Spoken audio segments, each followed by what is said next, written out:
Hello students, learn Tamil quickly.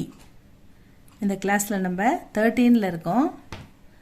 இப்போ நம்ம காக்கா கீக்கி அது பார்த்துக்கிட்டு இருக்கோம். அதில் வந்து அ ஆ இ ஈ பார்த்துட்டோம், காங்காச்சா பார்த்துட்டோம். அடுத்தது காக்கா கீக்கி பார்த்துக்கிட்டு இருக்கோம். அதுன்னா ம வரிசையில் வந்திருக்கோம். கங்க சங்க டன தன. அதுக்கப்புறம் அது பார்த்துட்டு பார்த்துட்டு இப்போ மாவுக்கு வந்திருக்கோம். மா வரிசை சொற்கள் பார்க்க போகிறோம். பார்க்கலாமா? மணி மணி, மணல் மணல், மணம் மனம், மரம் மரம். அடுத்தது மாலை மாலை, மாடம் மாடம். இது வந்து மடையும் மடம் அப்படி படிக்கக்கூடாது. ஏன்னா மா பக்கத்தில் துணைக்கால் இருக்குது இல்லையா, அதனால் ம இல்லாமல் மா சொல்லணும். அப்படி சொன்னால் தான் மாடையும் மாடம் அப்படின்னு வரும். மாநிலம் மாநிலம். அடுத்தது மி மிளகு மிளகு,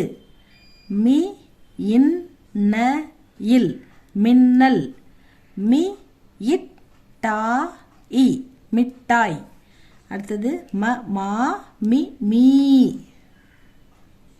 மீன் மீன், மீசை மீசை, மீரா மீரா, மீனா மீனா,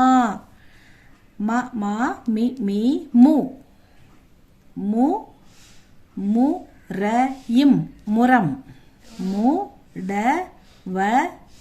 முடவன், முட்டை முட்டை,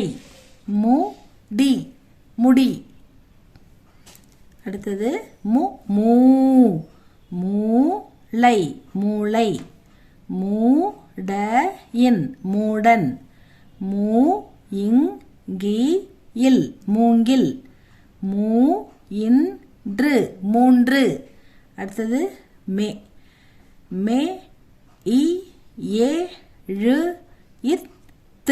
மெய்யெழுத்து, மெட்டி, இல்ல மெல்ல.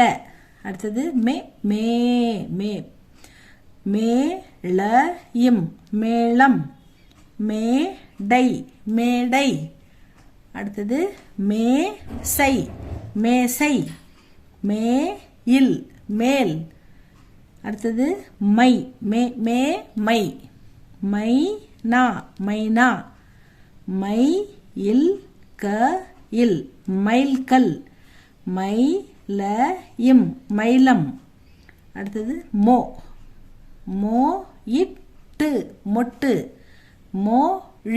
மொழி, மொத்தம். அடுத்தது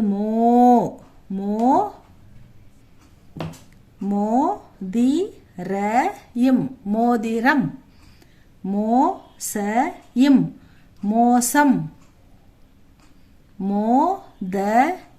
மோதல். அடுத்தது மவுல வந்து அதிக வார்த்தைகள், இந்த அவு சவுண்ட் வந்து அதிக வார்த்தைகள் இருக்காது. மௌனம். நம்ம பேச்சு மொழியில் தூய தமிழில் சில வார்த்தைகள் நம்ம கண்டுபிடிக்கலாம். ஆனால் நமக்கு வந்து பேச்சு மொழி தான் தேவை, நல்லா படிக்க புரிய சிம்பிள் லாங்குவேஜ் தான் தேவை. அதான் பார்த்துக்கிட்டு இருக்கோம். மௌனம் மௌனமாக இருக்கிறது பேசாமல். மௌவல்னா பெண்கள் கூட்டம் அப்படின்னு போட்டிருக்காங்க. பெண்கள் கூட்டமாக இருக்கிறது தான் மௌவல் அப்படின்னு சொல்லுவாங்களாம். அதான் வந்து மௌனம் மௌவல். இதோட இது முடியுது.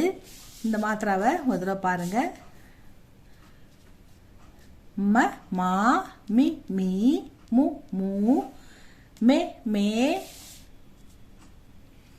மை மௌ.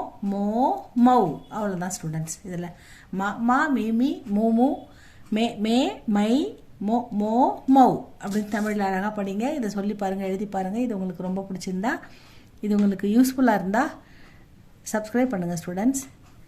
நெக்ஸ்ட் வீடியோவில் நம்ம பார்க்கலாம். இதை கண்டினியூவாக படிங்க ஸ்டூடெண்ட்ஸ். தமிழ் அழகாக படிக்கலாம். இதை ஃபாலோ பண்ணுங்கள். தமிழ் அருமையாக படிக்கலாம். ஒரு 5 நிமிஷம் ஸ்பெண்ட் பண்ணுங்கள். அதிக நேரம் உங்களுக்கு தேவைப்படாது. ஜஸ்ட் நீங்கள் கவனிச்சிக்கிட்டே வந்தால் கூட ஒன்ஸ் ஒரு தடவை டைம் கிடைக்கும்போது எழுதி பார்த்தீங்கன்னா ரொம்ப நல்லா ஈஸியாக தமிழ் கற்றுக்கலாம். ஓகே ஸ்டூடெண்ட்ஸ், நெக்ஸ்ட் வீடியோவில் பார்க்கலாமா?